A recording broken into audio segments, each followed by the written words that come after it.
बिस्मिल्लाहिर्रहमानिर्रहीम। Dear students, अस्सलाम वालेकुम।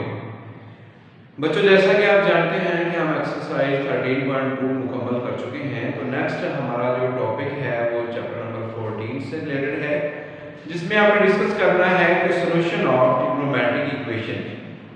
बच्चों, कोई भी एक ऐसी इक्वेशन जिसमें एटलीस्ट वन ट्रिग्नोमेट्रिक फंक्शन दिया गया हो, वो ट्रिग्नोमेट्रिक इक्वेशन कहलाती है।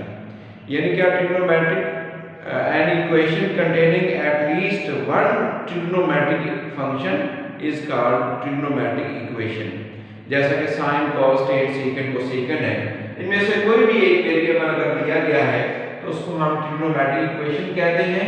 इनको सॉल्व करने का मतलब ये है, सॉल्यूशन का मतलब ये होगा कि जो वेरिएबल दिया गया है उसकी वैल्यू फाइंड करना है। अब इनको सॉल्व कैसे करना है, उसके लिए बच्चों पहले हमें क्वाड्रेंट को डिस्कस करना है। तो ये है कि first quadrant, second quadrant, third and fourth quadrant. बच्चों, फर्स्ट क्वाड्रेंट में एंगल लाई करता है 90 से लेस, π/2 से लेस। सेकंड क्वाड्रेंट में पाई से लेस है, थर्ड क्वाड्रेंट में पाई से ग्रेटर है और फोर्थ क्वाड्रेंट में 2π से लेस है। इसमें आप जानते हैं कि सारे फंक्शन पॉजिटिव होते हैं। इसमें कौन सा पॉजिटिव होता है? साइन, इसका रेसिप्रोकल भी पॉजिटिव होगा। यहाँ पर टेन पॉजिटिव और इसका रेसिप्रोकल कोटेंजेंट भी पॉजिटिव है। यहाँ पर कॉस पॉजिटिव और इसका जो रेसिप्रोकल सीकेंड है वो भी यहाँ पर क्या होगा? पॉजिटिव। तो अब हमें देखना ये है कि हमें हमारे पास जो फंक्शन दिया गया है वो आया कि पॉजिटिव है या नेगेटिव है। अगर पॉजिटिव है या नेगेटिव है तो हमें उसको सॉल्व कैसे करना है, इस हवाले से हम क्वेश्चन देखते हैं जी। क्वेश्चन नंबर 1 है एक्सरसाइज का, जिसके चारों पार्ट्स हमें सॉल्व करने हैं। मैं उसमें फर्स्ट पार्ट लिख रहा हूं जी। दिया गया है sin x is equal to -√3 divided by 2। तो सबसे पहले आपने रेफरेंस एंगल फाइंड करना है और रेफरेंस एंगल हमेशा आपने पॉजिटिव लिखना होता है। रेफरेंस एंगल कैसे फाइंड होगा? मतलब वो x की वैल्यू ही है और वो x की वैल्यू आपने कैसे फाइंड करनी है? साइन है, उस तरफ जाकर क्या हो जाएगा? Sine inverse. कैलकुलेटर की मदद से साइन इनवर्स √3/2 फाइंड कीजिएगा तो उसका आंसर आ जाएगा 60 डिग्री। या आप और इसको क्या लिख सकते हैं? π/3। इसमें नेगेटिव साइन कंसीडर नहीं करना, आपने पॉजिटिव ही लिखना है। अब आप देखेंगे कि साइन की जो वैल्यू दी गई है वो पॉजिटिव है या फिर नेगेटिव है। तो हम देख रहे हैं कि साइन की वैल्यू नेगेटिव है। एज साइन की वैल्यू नेगेटिव है तो साइन नेगेटिव कहां-कहां पर होता है? एज साइन नेगेटिव इन कौन-कौन से क्वाड्रेंट में नेगेटिव है जी? Second and fourth quadrant. So अगर ये सेकंड और फोर्थ क्वाड्रेंट में नेगेटिव है तो इट मीन कि ये एंगल हम कंसीडर नहीं करेंगे। हमें second third and fourth, third और फोर्थ में नेगेटिव है, सेकंड में साइन पॉजिटिव होता है। तो थर्ड और फोर्थ में हमें एंगल फाइंड करना है। तो हम पहले लिखते हैं कि इन थर्ड क्वाड्रेंट में एंगल क्या लाई करता है? जो यहां पर एंगल होगा वो आपने लिखना है। अगर x होगा तो आप x लिखेंगे, अगर थीटा दिया गया होगा तो थीटा लिखना है। x = π प्लस थीटा का मतलब रेफरेंस एंगल है जो कि π/3 है। इसके एलसीएम ले लेते हैं, 3 आएगा, 3π प्लस π, तो आंसर क्या आ गया जी? 4π/3। इस तरह से आप किस क्वाड्रेंट में फाइंड करना है? ये फोर्थ क्वाड्रेंट। फोर्थ क्वाड्रेंट में एंगल क्या लाई कर रहा है? 2π माइनस थीटा। थीटा का मतलब रेफरेंस एंगल। इसको सॉल्व करते हैं, एलसीएम लेंगे, 3 आएगा, 6π माइनस π, तो आंसर क्या आ गया जी? 5π/3। सो x की वैल्यूज हमारे पास आ चुकी हैं जो कि हमने फाइंड करनी थी। 4π/3 एंड 5π/3। इस तरह के मज़ीद हम क्वेश्चन अभी देखेंगे जैसे हमने इसको सॉल्व किया है। जी तो बच्चों कुछ और इसमें क्वेश्चन हैं जो उनको भी हम सॉल्व करते हैं अभी। जैसा कि इसका मैंने पार्ट लिख दिया है, part number 2, 3 and 4। Cosecant theta की वैल्यू दी गई है, तो हम जानते हैं कोसेकेंट का रेसिप्रोकल साइन होता है। साइन थीटा इक्वल क्या हो जाएगा 1/2। यहां से रेफरेंस एंगल अगर हम फाइंड करें तो ये कैलकुलेटर की मदद से भी आप फाइंड कर सकते हैं।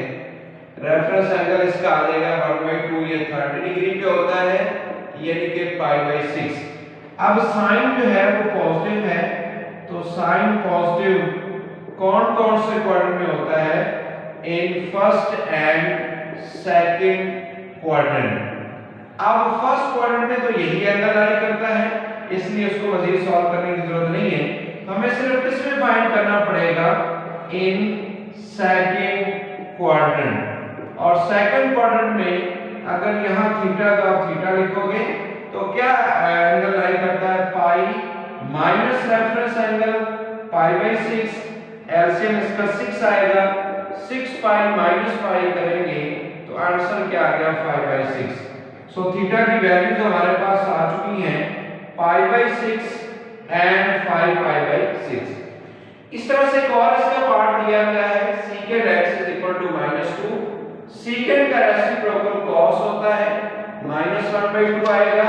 अगर आप डायरेक्ट फाइंड करना चाहते हैं तो कर सकते हैं, जरूरी नहीं है cos sin में चेंज करें इसको। तो रेफरेंस एंगल ये 60 डिग्री आएगा। 60 डिग्री को आप क्या लिख सकते हो जी? π/3। तो cos की वैल्यू जो है वो नेगेटिव है, कोसाइन नेगेटिव है। कौन कौन से क्वाड्रेंट में नेगेटिव होता है?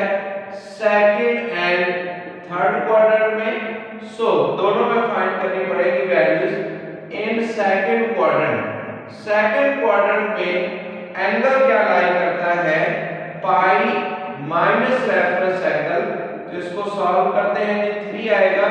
3π माइनस पाई करेंगे तो 2π/3 आ गया। इसी तरह से अब हमें किसमें फाइंड करना है? इन थर्ड क्वाड्रेंट। थर्ड क्वाड्रेंट में एंगल क्या लाई करता है जी?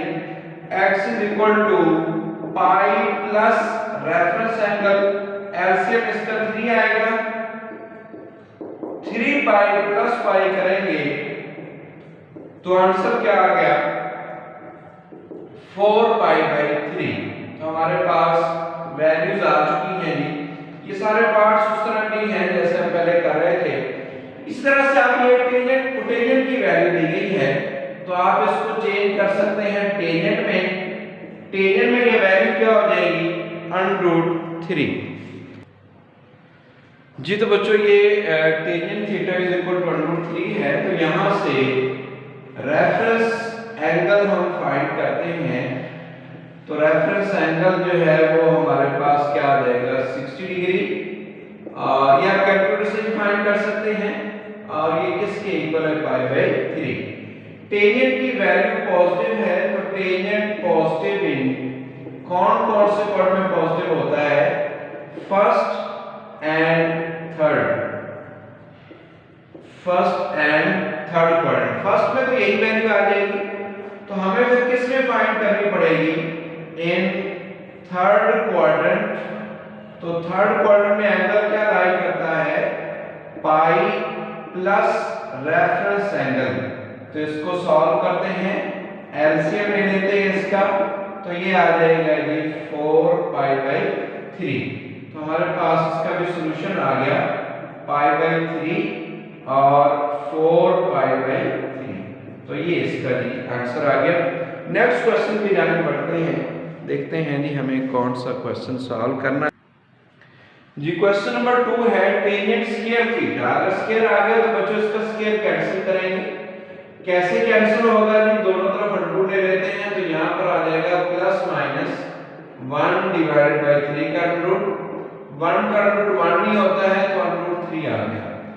यहाँ से अगर हम फाइंड करते हैं रेफरेंस एंगल, तो उससे पहले जरा देखें कि टेंजेंट थीटा की दो वैल्यूज आ चुकी हैं, एक है 1/√3 और दूसरी इसकी वैल्यू है -1/√3।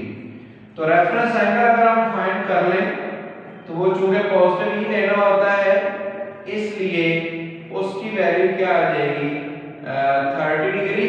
30 डिग्री को क्या लिखा जा सकता है π/6। हम दोनों को सॉल्व करेंगे, इस वैल्यू को भी और उसको भी। तो पहले हम इसको सॉल्व करते हैं। इसमें हम लिखेंगे कि टेंजेंट जो है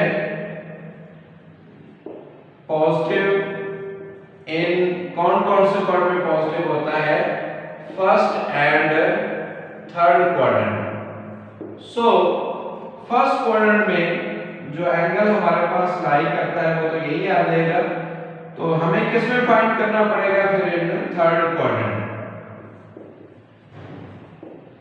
थर्ड क्वाड्रेंट में थीटा इज इक्वल टू क्या हो जाएगा पाई प्लस रेफरेंस एंगल यानी कि π/6। एलसीएम इसका ले लिया 6 आएगा, 6 पाई प्लस पाई, तो आंसर क्या आ गया जी 7 π/6। इसी तरह से अब हम नेगेटिव की तरफ चलते हैं। तो टेंजेंट जो है ये नेगेटिव होता है इन कौन से क्वाड्रेंट में है जी, second and fourth quadrant. So हमें फिर वैल्यू फाइंड करनी पड़ेगी सेकंड और फोर्थ की। तो इन सेकंड क्वाड्रेंट में एंगल क्या लाई करता है, theta is equal to pi minus reference angle जो कि क्या है जी π/6 है। इसके एलसीएम ले लें, 6 पाई माइनस पाई करेंगे तो आंसर आ जाएगा 5 π/6। इसी तरह से अब हमें फाइंड करना पड़ेगा इन फोर्थ क्वाड्रेंट। तो फोर्थ क्वाड्रेंट में एंगल क्या लाई करता है 2 पाई माइनस रेफरेंस एंगल। इसके एलसीएम में लेते हैं 6 आएगा, 12 पाई माइनस पाई करेंगे तो आंसर क्या आ गया जी 11 π/6। तो हमारे पास थीटा की वैल्यूज आ चुकी हैं जो कि है π/6, 7 π/6, 5 π/6 एंड 11 π/6। जी बच्चों, इसी तरह इसके कुछ और पार्ट्स दिए गए हैं, मेथड उनका भी सेम है। मैं आपको एक और पार्ट इसका सॉल्व करवाता हूं, फिर हम नेक्स्ट है कि इसमें cosecant square theta is equal to 4/3। तो कोसेकेंट थीटा ये किसके इक्वल आ जाएगा ±4/3 का रूट, यानी कि दोनों तरफ स्क्वायर रूट इसका ले लिया है तो ±2√3 आ जाएगा। अब इसमें भी दो वैल्यूज आ गई जैसे कि पहले हम सॉल्व कर चुके हैं। Cosecant theta is equal to 2/√3 और cosecant theta is equal to -2/√3। तो यहां से अगर हम रेफरेंस एंगल फाइंड कर लें तो ये रेफरेंस एंगल हमारे पास क्या आ जाएगा जी 2/√3। इसको साइन में चेंज कर सकते हैं आप। तो साइन में अगर आप चेंज कर ले तो ये √3/2 हो जाएगा। √3/2 ये 60 डिग्री पे होता है यानी कि π/3।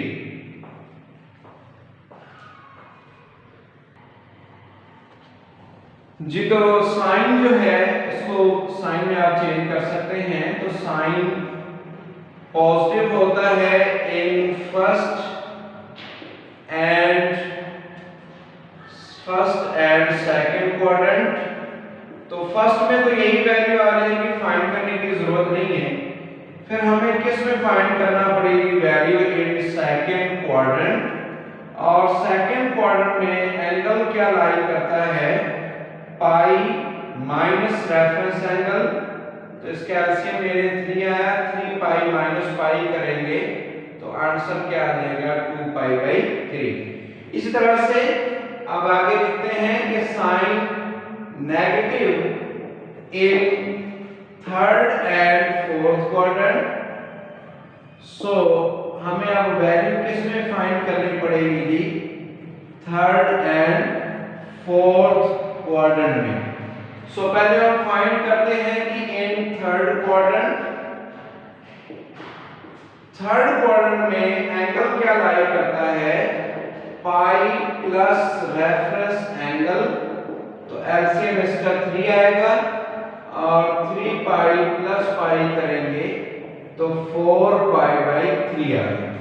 और इस तरह से किसमें फाइंड करना है, ये फोर्थ क्वाड्रेंट, तो फोर्थ क्वाड्रेंट में एंगल क्या लाई करता है 2 पाई माइनस रेफरेंस एंगल, तो इसका भी एलसीएम लेंगे 6 पाई माइनस पाई, तो आंसर क्या आ गया जी 5 पाई बाई 3। सो हमारे पास थीटा की वैल्यूज आ चुकी हैं pi by 3, 2 pi by 3, 4 pi by 3 and 5 pi by 3। जी बच्चों, जैसे हम ये क्वेश्चन सॉल्व कर चुके हैं, क्वेश्चन नंबर 2 के 2 और पार्ट्स हैं, उनको हल करने की कोशिश कीजिएगा। उम्मीद है कि आप उनको सॉल्व कर लेंगे और आपको लेक्चर की समझ आई होगी। ओके जी बच्चों, अल्लाह हाफिज़।